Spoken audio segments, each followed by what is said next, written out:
With the Shadows of Rose DLC coming out in about a month, I wanted to make an interesting discussion video and possible speculation video.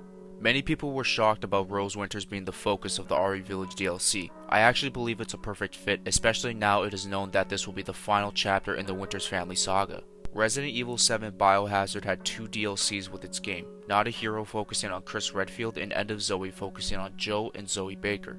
With many plot holes in the RE Village story, I personally wanted a second DLC to put closure on an origin story or after the events of RE Village. So I'm going to get into a list I created of possible secondary DLCs that Capcom can do, and before we get into it, this is not a leak or a rumor video. This is solely based on discussions with you guys and speculation if there ever was going to be a second DLC. So now, let's get into it. My first option would be Chris infiltrating the rogue BSAA headquarters, finding out on who was behind the madness of them sending BOWs to the village. After finding out who that person was, we get a great teaser for Resident Evil 9, which seems to be the direction Capcom could possibly go in terms of plot. I will be going more deeper into this in my next video, so I'm going to be putting a lot of work into it, and I hope you guys are looking forward to it. Number 2 would be a Four Lords origin story.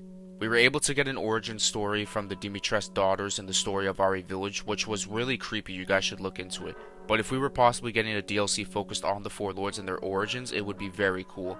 The backstory of how Moreau turned into some greased up fish like BOW would probably be the most disgusting story of them all. While the rest could possibly be seen in their human forms before being infected with the Megamycete. This would be heavy fan service for the people that love the Four Lords, and Mother Miranda being the one behind everything of what they went through would make her a way better villain than she was envisioned or portrayed in Resident Evil Village. Number 3 would be the events in the village before the Lycan attack. Elena saying Mother Miranda was always protecting the villagers was very interesting, knowing the attack was not expected to begin with. In one of the RE Village release trailers, we ended up seeing this weird screenshot of Elena holding a lantern-like object, which was never seen once you play the story of RE Village.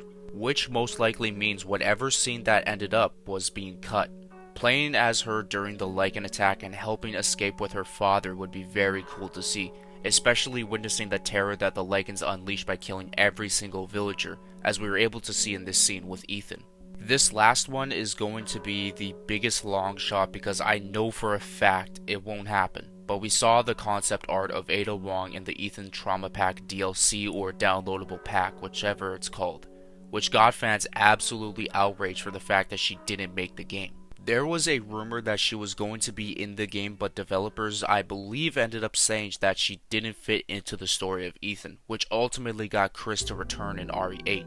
I think if there was a way to capitalize this situation, I would make a DLC about her going to the village after Ethan detonated the bomb that Chris planted.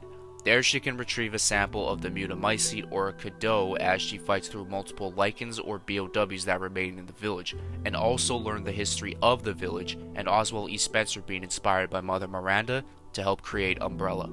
And maybe we can learn 100% confirmation if Ethan is alive or dead, which he is most likely dead, but there are still a lot of people that believe he is still alive for some reason. And I don't mean that to be like an asshole or anything, but I hope you know what I'm talking about. But that was it for potential second DLCs. Do I think these will happen? No, because after the release of Shadows of Rose, I expect Capcom to fully invest into Resident Evil 4 Remake, especially with its release date being next year. So here's a question for everyone in the comments, or should I say multiple. If Resident Evil Village got a second DLC, what should it be focused on? Or should Resident Evil Village get a second DLC at all? Personally, again, I would like to see it, but I know for a fact that it's not going to happen. But either way, thank you guys for watching this video. If you enjoyed this video and are looking forward to my next video that is going to be focused on the plot and story and character appearances of Resident Evil 9, be sure to leave a thumbs up on this video and be sure to hit the subscribe button. We are very, very close to 2,000 subscribers, so it would be very appreciated if you guys ended up hitting that subscribe button. Either way, I hope you guys have yourselves a good day, a good night, and a good sleep. Take care, and I'll see you guys in my next video. Peace out, and much love.